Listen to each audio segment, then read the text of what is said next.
Welcome to Inside ArtScroll, where the books that we read and the people that write them come to life. Today, in a very unique twist, we are outside of Inside ArtScroll, and we have the incredible schus to be in the home of Rabbi Yaakov Bender, Shlita, Shiva of Torah, and we're here to discuss what I feel is going to be one of the most amazing books, probably in ArtScroll's history, the book called A Heart for Another. It's a book that has amazing stories, Torah insights, memoirs of extraordinary people and extraordinary times. Shalom Aleichem, Rabbi Bender. Shalom. Welcome to my home. Yashukah, thank you for having us. Pleasure to be here. Rabbi Bender, as a bacher growing up, I learned in the Rosh Yeshivah, and I looked at the Mizrach Wand at the front of the Beis Medrash, and 90% were European, gedolei from the yesteryear. I looked at them, I saw them.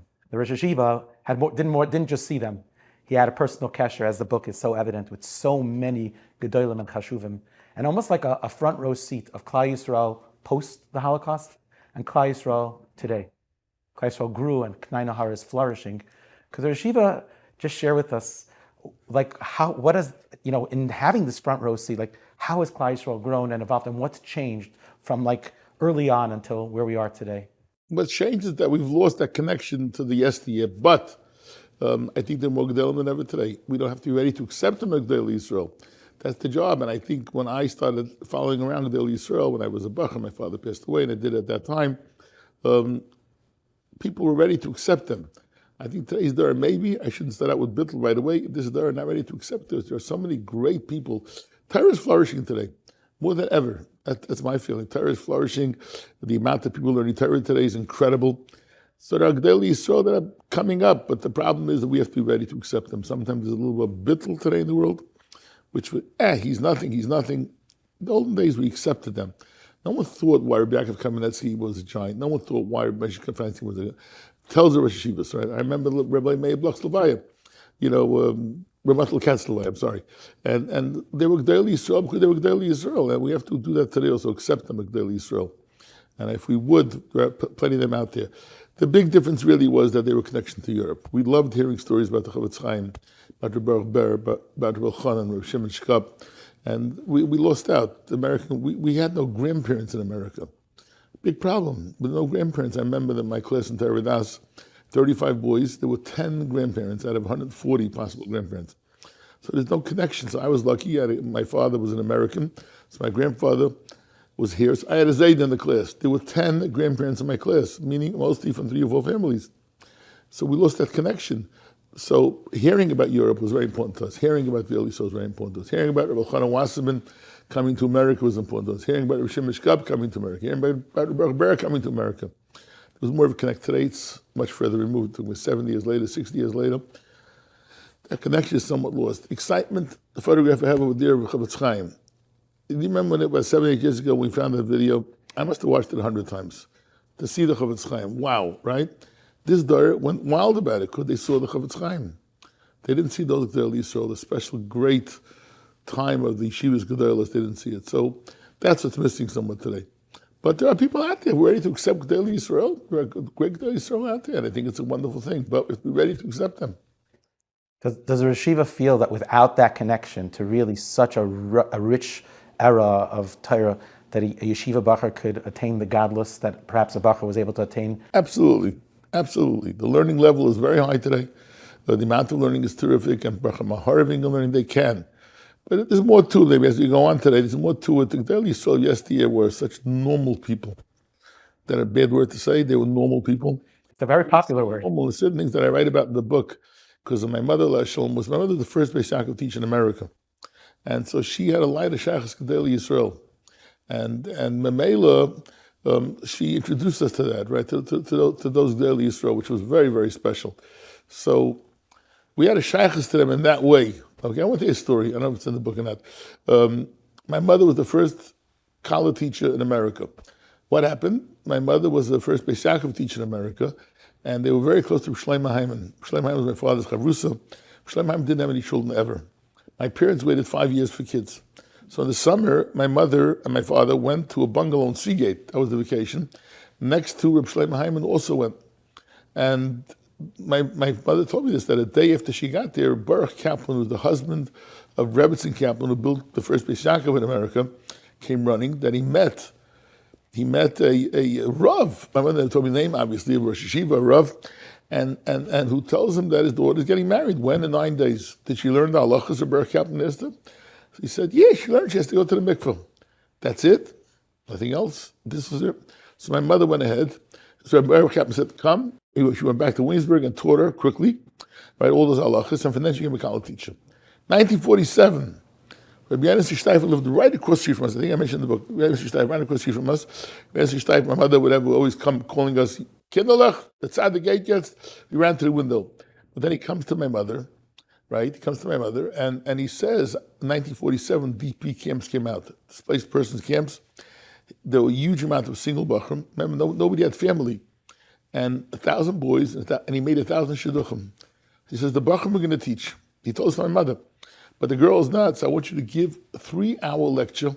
I'm going to gather these 1,000 girls in the Eastern District High School, which is now a Satmar building, Williamsburg and Rodney Street and Marcy Avenue, and you'll give a shir. My mother told me she prepared, of course, and she got up and she spoke for 3 hours. After the shir was over, so they told us someone's waiting for you behind the curtain. And so she went. Rebbetzin Bender was sitting there. He was the Paisik Achan of Williamsburg. Him and Moshe, by the way, very close. I'll tell you a story about that. I think it's in the book. Volume 2, maybe. The kids are so, and she's sitting there, and he said, Rebbetzin, I sat here the whole time. My mother told me, I almost fainted. But all your halachas were perfect, and you have to go on doing this, etc., etc. Rebbetzin Bender was Aron, across the street. My mother told me, either she was in there or she came later, I'm not sure, that Rabbi Yaakov Bender was super close to Rabbi Feinstein. Super close. He was the Litvisher guy in the Paisik, and Rabbi was the Paisik. That he got a phone call once from Rabbi Moshe on the phone. He stood up, he put on his ruck and his hat, 45 minutes conversation. That's the haracha that he had for Rabbi Moshe. And he stood the whole time on the phone. There were no videos, no Zoom, no nothing, right? So we saw these people, and they were such healthy, normal people. The way they spoke to us, they spoke to kids, nice. They didn't play the role of, I'm this and I'm that. It's, I don't know, no brittle. They respected each other greatly. Wonderful to see. And I know that in the book, the Rosh Yeshivah speaks about the importance of showing our children these gedolei, even if they don't understand what they're saying. Absolutely, take them. And I know I see in the Ater always that whenever a gadol comes to America, he's going to make a visit to Yeshiva Darchi. We're going to try. Rabbi Hillel has been really our sort of madrich in halacha. Baron Leib told us when he couldn't do it anymore, go to Rabbi Hillel. And we started going to Meshach. When my son Maish is on his aunt, he calls him Mamish twice a week, maybe. We have a certain half hour, we get in over there, and he's gewaldig and answering. He says it. He doesn't always tell us what we want to hear, but he tells us the way it is. It's wonderful.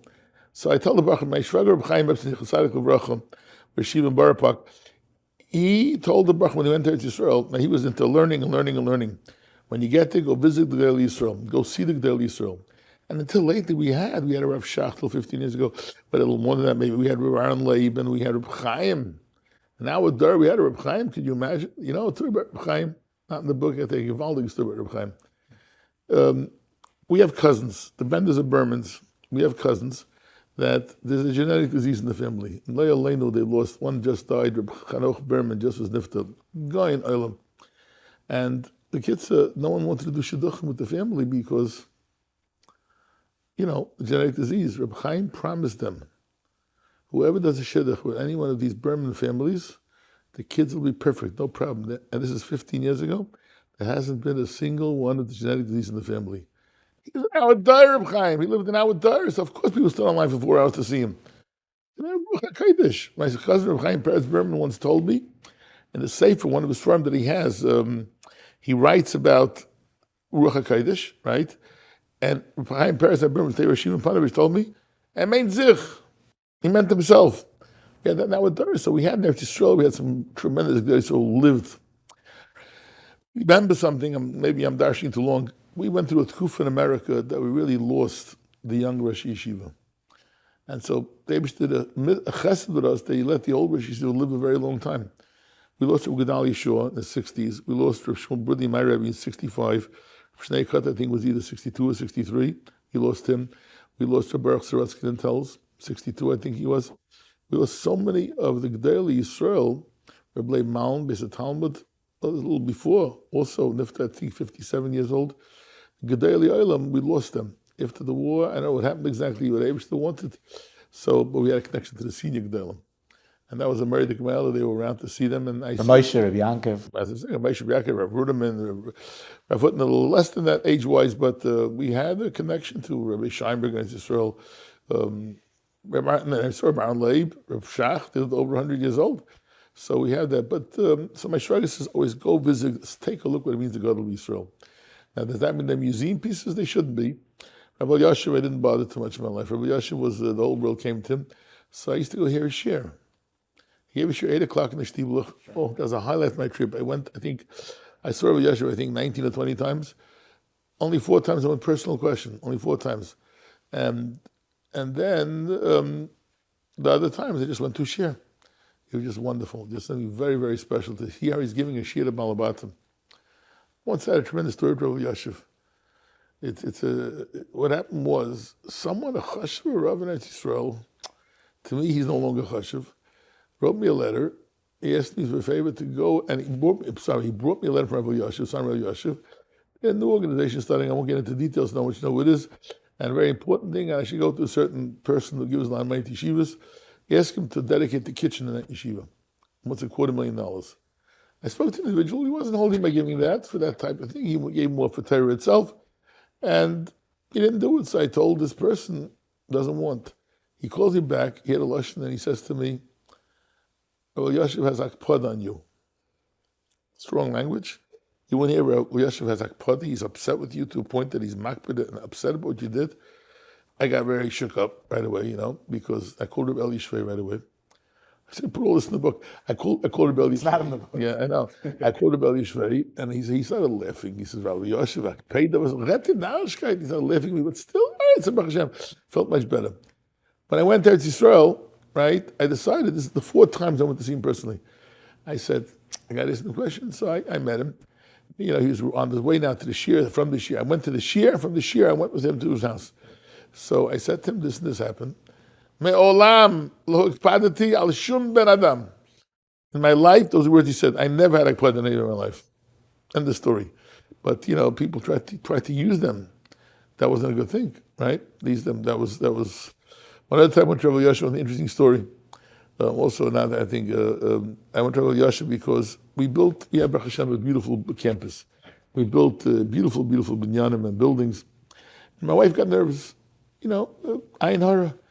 The whole world was saying, wow, the building's ayin hara. So I also was a little nervous about it. It's like a very nice binyanim. There are nicer ones maybe today, but whatever it was, about 15 years ago. And my wife was nervous, so she says, you're going to Israel, go to Rabbi Yashiv. Saif Yamav, right? Really. They had appointments from 7 to 7:30, 5-minute appointments. So I got the 7:05 appointment. I worked hard to get it, which I never really bothered them all the years. And I come there at 7 o'clock. Before 7, they'd be there. And the first group went in with their shiloh, and they put me in right. They wanted to make it easy for Rav Asher waiting, so I heard the whole shiloh from it. It's a shrekla tragedy. Eretz Yisrael was stolen a family. Their van stalled on the tracks. And 7 kids and the parents all were nifta. A horrible, horrific, I think stolen l'chsim, horrific tragedy. It was shrekla. So they came to ask shilohs pertaining to this. For example, they asked, should we get someone to say Kaddish for each individual, one Kaddish for the whole family? And I said to myself, Bender, you come to this when I know in a building next. Like a chayzik. Where do you come? I'm there, I walked in. Rabbi Yashua said to Shiloh to him, I said, is it Ayin Hara? And I expect him to say, like, get out of here almost. What are you doing there with such a Shiloh to this? He looked at me with the same errant skate of before. He says, when it's kum tzadar mitzvah, nishtok in ayin hara. That's it, case closed. He knew the question was important to me. Obviously, I come to ask him an ayin hara. So it wasn't like, this is a much more earth-shattering question than the one before. And I figured I walked out of there, he made me comfortable. The same thing as he had that time with Akpada. He knew probably that he needs to make the person comfortable.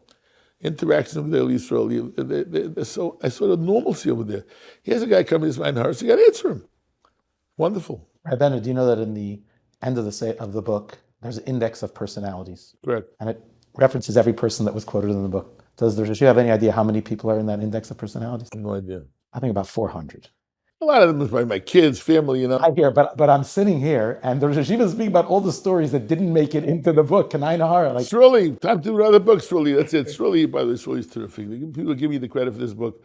He says, no, I took your stuff and I rewrote it, whatever I did, but he's Shirley is so pleasant to work with. we're talking about Shirley Besser. I'm sorry, Shirley Besser, Tam Chacham, Muflag, Erlich Yid, a pleasure, a humble person, really terrific person. I noticed something very interesting, that whenever in this book they quote Rosh Yeshiva's Rabbi Rudny, it's never like, it doesn't sound, it's always with a Hagdama. His shiurim were so articulate and so clear. And it was very intriguing to me.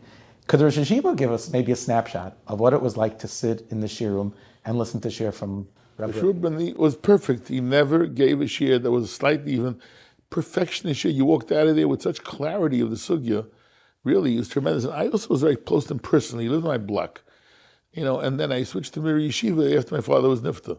He took a tremendous personal interest in me because he lived right across the street. He just moved the year before, but he came to visit my mother once a week from Flatbush. All these Alta Mirror came regularly to visit. Baron Kreis used to come, Rebbetzin Epstein used to come. Many of them still lived in Williamsburg. Sure, when he came by subway, no cars in those days. I remember walking in Canal Street Station and meet Rabbi Yaakov Kamenetsky on the platform. People traveling today tell the kids subways, you're crazy. Uber, that's all finished. The Maisa, so Shur Buddy was the clarity. Reb Aaron Kotler said about him, this I know firsthand, he said about him as the chashista magachir in America, Heint. He came in prepared totally. Was there to 3 wonderful children. Rabbi Brudny, obviously, right? Rabbi Brudny, Rabbi Abba Brudny was Mashiach in Lakewood for a while, and now lives in Israel. He's still Mashiach. They call him all in. And his daughter Basi, we call her in the block. Rebbetzin Basia married to Rosh Yeshivah of Tifrach, and Ben Menachem is her name today.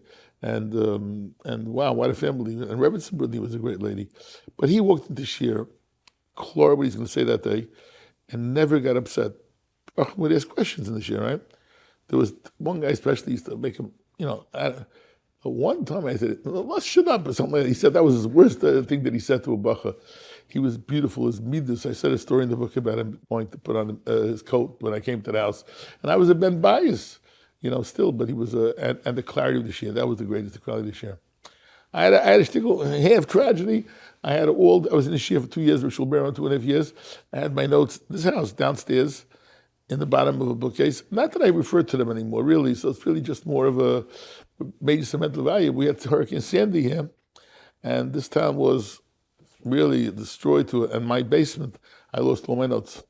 All my notes to 4 neighbors. I said, I wasn't looking at it. This was a value to me, obviously. But his notes were always voluminous. It was, yeah.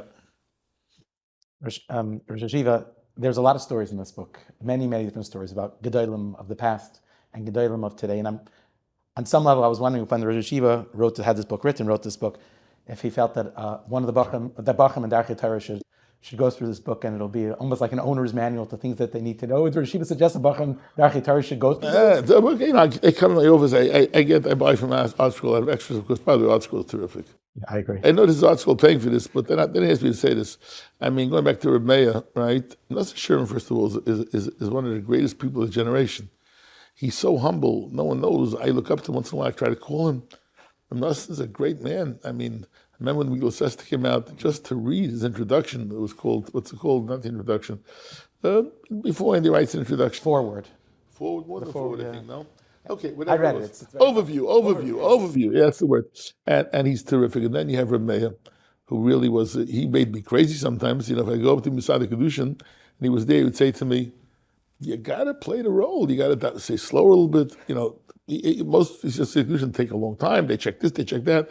You finish in 2 minutes. I said, yeah, I want to finish in 2 minutes. I don't want to bother people. But he was always on. I remember one time, this very interesting story, he went to Rav Yosef's Levaya.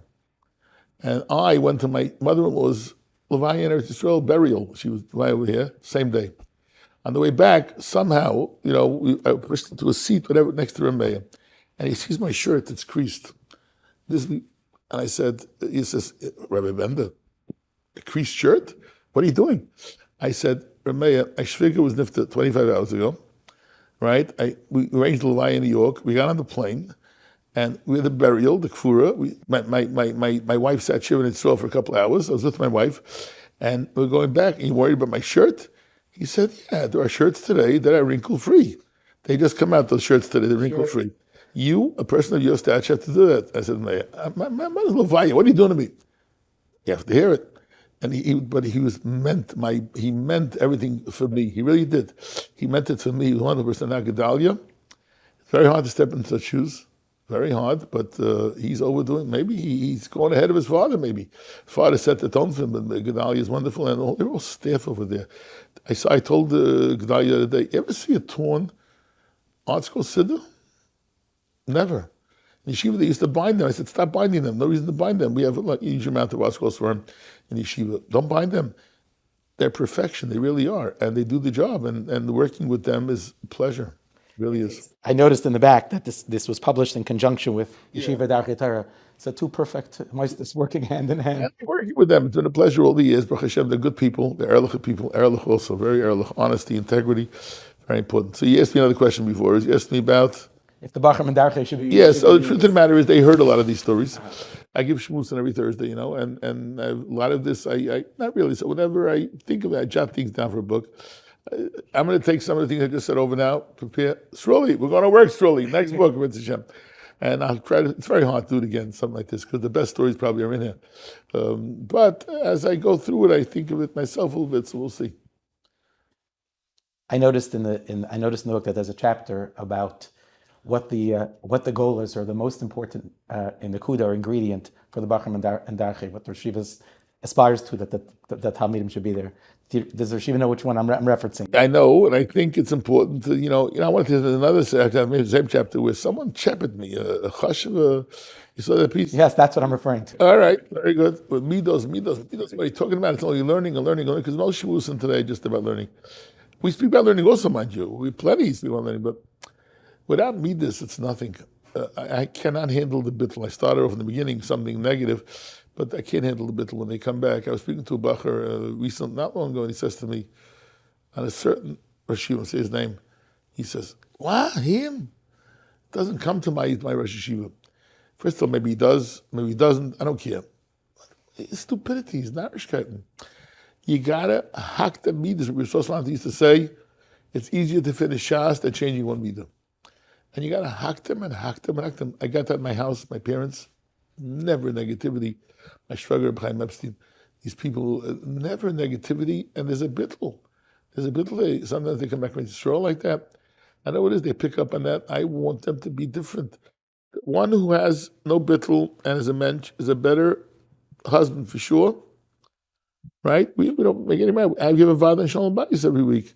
And that is, I give my shmuz from Mesivta at 11 o'clock. And then I give similar, but a little bit more shvuos to the Beis Medrash at a little before 12. Then I give a vada shalom bayis, and every other week to the kibbutz to the brachim who are dating and so on. And then, by the way, I go give a shvuos to the kindergarten.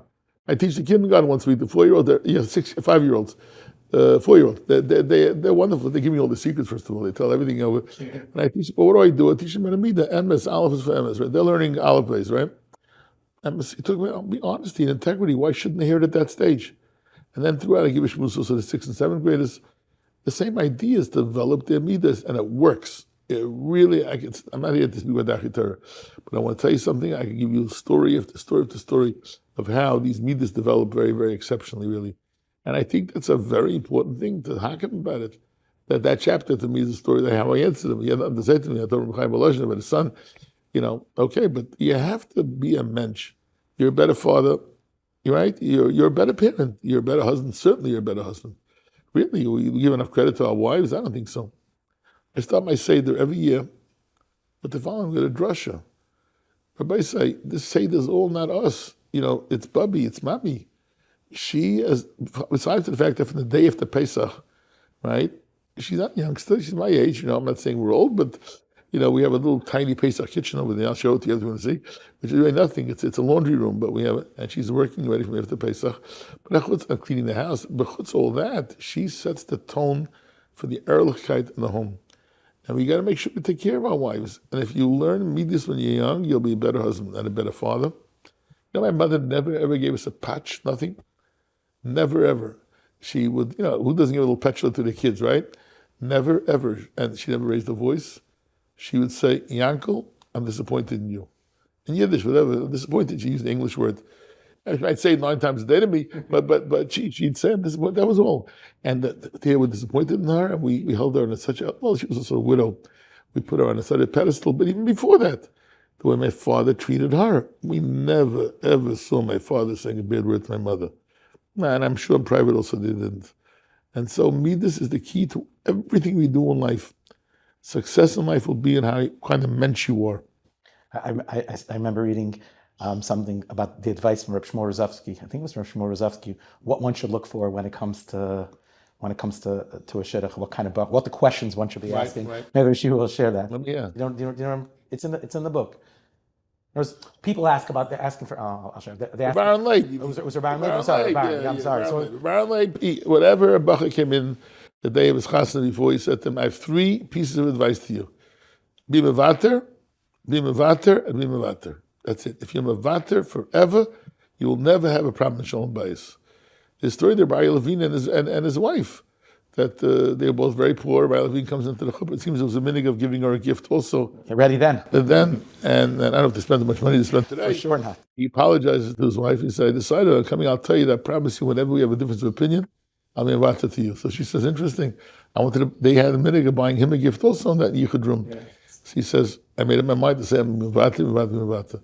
And the way he treated his wife, Rabbi Levine, the legendary is right, and these are great people, but it's all about midas. All about midas. You don't have good midas, then Torah. I was referring to, often we ask about the Bachar's Hasmoda and his Yiras Shamayim. I think it was Shiva quoted from Shmuel Rozovsky. Will he make his Kala smile? Will he make her smile? That's it. Be happy, and I told people, you didn't ask me about the boys' midos yet. I try to answer the calls immediately. I come into the office. I'm in the classroom till about 2:00. I come into the office, and then I share the calls, right? It bothers me. People don't call back right away. You got to call back right away. I know a shidduch that was broken because you have to, it didn't happen because, so I try to call back right away, and then they're learning a level, learning a scale of 1 to 10. I said, yes, what is midos? Your daughter is not living with his Torah. Yes, Torah is important for the house. Of course, you're going to live with him as a mensch, right? After they have a baby, it's all about the hashkafas. It's all about pampers and diapers. It's other stuff. Been shopping for your wife, picking up your wife. Today's young light, a wonderful brother. Today's young light, I want you to know. We didn't see it as young because today's young light are so busy helping their wives. I love watching on the block of the yeshiva, a lot of young light living there. They're running with strollers. The wives go to work and they're running around, taking their kids, and they really help their wives. And Lakewood about the show changed a little bit to say that many years ago because Ma'ariv was late and he felt the guy should be home. The young light today really wonderful. So Shul Birnbaum told the Borough Park young light, when I was killed, they should leave 7 o'clock. By him, it was terror, because Seder ended, Ma'ariv was 8 o'clock. I'm sorry, Musa was 8 o'clock. And Musa till 8:15, and Ma'ariv took a very long time by Yeshiva. Guys walked out at 9 o'clock, and they went home and they found their wives plopped down on the sofa, tied up, putting the kids to sleep. Today's young light are very helpful in that way. They really are. Remember one thing, I think a little bit of what happened, I should have put this in the book. I wrote a book about my parents, written by Mrs. Glicksman, ArtScroll, A Tale of Two Worlds. Those did very well then. So in that book, last minute, just for publishing, my father had a close friend, Phil Riddles, who didn't go there to the Mir together with my father and Rabbi Pincus together, Shimshon Pincus' father. So they tried to get him to come, 24 letters between 2 of them, they wrote to their friend, Phil, join us in the Mir. And one of the letters, my father wrote to Seder Hayom in the Mir. 8 o'clock was Shachris, right? 3 o'clock they went to the Dira, wherever they for lunch. Came back, I think 5 o'clock. 10 o'clock they went home for supper. So a lot of these she was carried over that Seder Hayom, but there were no young light in the Mir. There's 1 or 2 people who were married and had a kid. And today's young light answer the call. They really do. The young light today, many of them, and they really answer the call. So they're really wonderful. Rabbi Bender, there's a lot of amazing mitzvahs. One mitzvah that I thought was so special, and I hope the Rosh Yeshivah could share it with us, was the story of I don't want to ruin it before I say it, at the dinner where the speaker asked if they could please call his mother, who was a fresh almana. Crazy story. Could the Rosh Yeshivah say that story? It's an amazing story that there was a speaker that came. He didn't want to come. His father had just died, and he felt uncomfortable. He didn't want to come. Finally, he gave in, And he said, I'm coming. He came to the dinner. He gets up and he says, tells her the story that, he says, I came anyways. Now you do me back a favor, basically. If you like my speech today, call my mother. Call my mother and tell her how wonderfully I spoke. There were a few hundreds of people sitting there. One single person called his mother.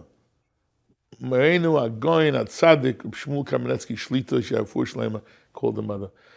I want you to know something. I talk to them all the time about it. I said, if phones were created, I tell the Bachram, for one reason, to call your mother and say hello, call your father and say hello. That's the phones are there for, nothing else, to mitzvahs with it. I called my mother, I'm going to be self-serving here, every single night. When I was a bacher, I went home. I traveled. That's in the book, right? I traveled home, but I got married every night, and I wouldn't hang up the phone till she hung up. I fell asleep on the phone. She said, "Yankel, what up?" You got to call your parents. That's part of me. This, and also compliments. I tell them in Alam of yeshivas, it's not just nachas calls. Because nachas call, you really want to make them feel good. Parents spend so much time and money and effort about their kids. Make them feel good. Make a phone call. Shul Kamenetsky, versteht das? Verstanden. Yaakov was the same way. My father was the same way. Really, it's good verstanden Shul Kamenetsky, and he practices it. His midas with Shmuel. Shmuel Berman, when I met him later on in life, I used to go back to Shem to Farakaway. Was macht the mama, the first thing. How's your mother doing? Shragman should come and I was the same with Shubruni the Chapkir, the Mashkiach Hirsch Feldman. I didn't write enough about them. They were, he was mamash his house, Pasuach Lakoil. Right, his Rebbetzin was like a shtickle. We had a bad day, went up to the house, coffee, homemade cake. They were different. They were so wonderful. Those were shoes. They really were. Rabbi Bender, I would love to sit in shmooze for hours, but I think our time is coming to an end. And I have a question which I think brings everything together. The last chapter in the book is about grandparents. I thought that was a very unique way to end the book. What's the message? And why is it so important? Why is that chapter? That's what you remember. That's the lingering memory. Right. Grandparents are the key to our connection to yesteryear. They saw things we never saw and will never see. And we have to hear them. When I grew up, like I said before in Torah, as I mentioned before, no grandparents, they weren't around and we lost out by it. The grandparents today, some parents don't want, I'm sorry to say this, the grandparents are getting involved. I have boys in yeshiva that are finishing Shishis in the Mishnah, learning with their grandfathers on the phone, and the grandfathers tell them about their own rebbeim, the rebbeim that they had. You know what that means? When you're learning with a grandfather, you're not just learning the whole time, you're talking to them. And the bubbies, they love their grandmothers. I can't tell you how they love, not just the chocolate chip cookies. They really do, and you could give them what your children cannot give them. It's a murder thing, and we see in the Torah what it means, the acharis for grandparents. Gemara is about it, how critically important it is. It's the biggest bracha for a home. My shver and shviga, the last 2-3 years of their life, lived there. It wasn't easy. They were both getting older. My shver, and it was after a few years before my shviger, so my shver wasn't there that long. Okay, my shviger mostly was here for about 2-3 years. The entire home stopped. My wife should be gesund and stark. She was busy all day with her mother, busy all day with the father when they were here. And the kids grew up seeing that. But it means that acheretz, one day we want the same thing to happen. Yeah, we want the same thing to happen, that they should have their acheretz for us when you have grandparents. But more than that, so much to get from them. My shver used to talk about the days of Chaim Berlin, with Rav Hutner, the talmid Rav Hutner. The first stop I made when I came to Chassan was right there. My shver said, you got to go to Rav Hutner. I didn't know him well. I wasn't Chaim. I knew him a little bit, right? But you have to go. So I went as Chassan Kala, where you got engaged on a Sunday. It was straight to Rav Hutner. Because it meant to him the shver, he's bringing the next generation, and it was very important to him. Grandparents bring something to the table that the parents cannot, and we have to enjoy it and appreciate it. When I come to a chassan and I see grandparents, wow. At the chassan recently, all 4 grandparents and 8 great-grandparents. Wow.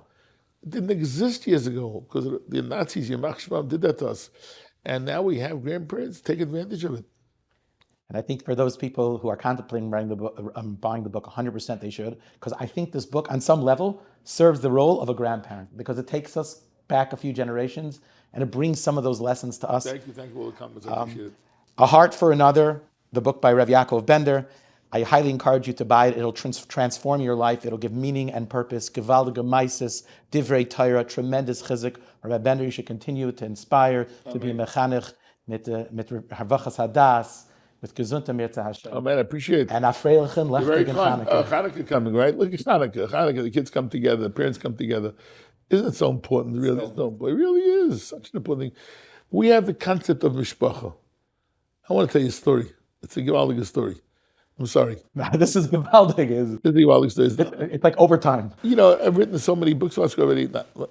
Maybe in other books. It's a very good story. I went to LA to try to start, this is about 15 years ago, special ed resource rooms.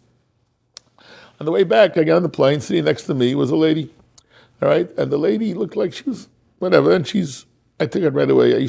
What I do is learn daf yomi. I try to learn daf yomi also. Besides for the shurim I give in the yeshiva, whatever. I have to know the yeshiva shesugya. And she's watching me. I'm across the aisle from her, right?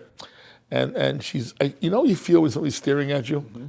And I felt like she's staring at me all the time. And I'm sitting on the plane. First I said hello to her. Always say hello. Shul Kamenetsky, Gemara, Rambam Patskin, even to a guy, you say hello. When I walk home, Bacham walk me home on Shabbos. I eat the Suda with the Bacham in the Yeshiva every Shabbos. And they walk me home, and every guy that passes by, not that many guys in his name, but I compliment the dogs. They have dogs, these people, and I always say to them, wow, what a gorgeous dog. I boy Elam Haba, they love it. You talk about I don't know the names of dogs, I don't know dogs, I don't like dogs, whatever. Okay, the kids, so the kids, I'm sitting in the plane, and then I said hello to her. Says, what do you do? She says to me, I said, I'm a rabbi. I'm a rabbi of a school in Far Rockaway, with Far Rockaway. Where are you? I said, what do you do? She says, she's a farmer, a farming family in Topeka, Kansas. Topeka, Kansas, she's a farming family, and it's a fantastic story. And Topeka, Kansas, and I said, it says, she does like the business end of the farming business. And then she says, so you have a school, when do you have vacations? I said, remember the conversation. She says, I have vacation in July and August. The rest is given more for any May and June because it's the harvesting season, July and August. We want them to be busy in school over there. That's interesting. So they have a different Seder Yom in those schools. And fine, I go back, I bring along my daf yomi and my chumash, I'm being ma'avesedra. So I'm being ma'avesedra, so I try to do the right way, which is you really gain. Rashi is so important. Most of what we have in there is, Reb Shul Birnbaum taught me that. He taught us, he took little Rashis and built them into major diyukim in Rashi.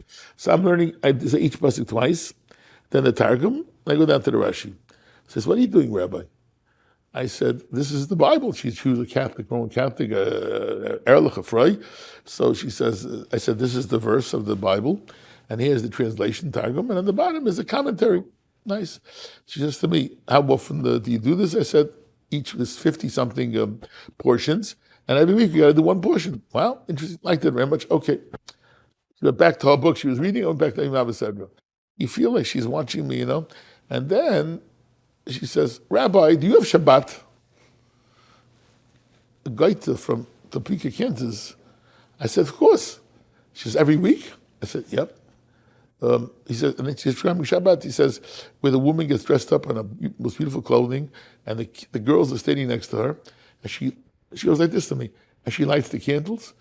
This is a Roman Catholic girl, and she's telling me about Shabbos. And I said, yeah. And then the husband comes down dressed in his finery, and he takes his boys. They go to the temple. Yeah. He said, then you come home, right? You have the Shabbat. She says to me again and again.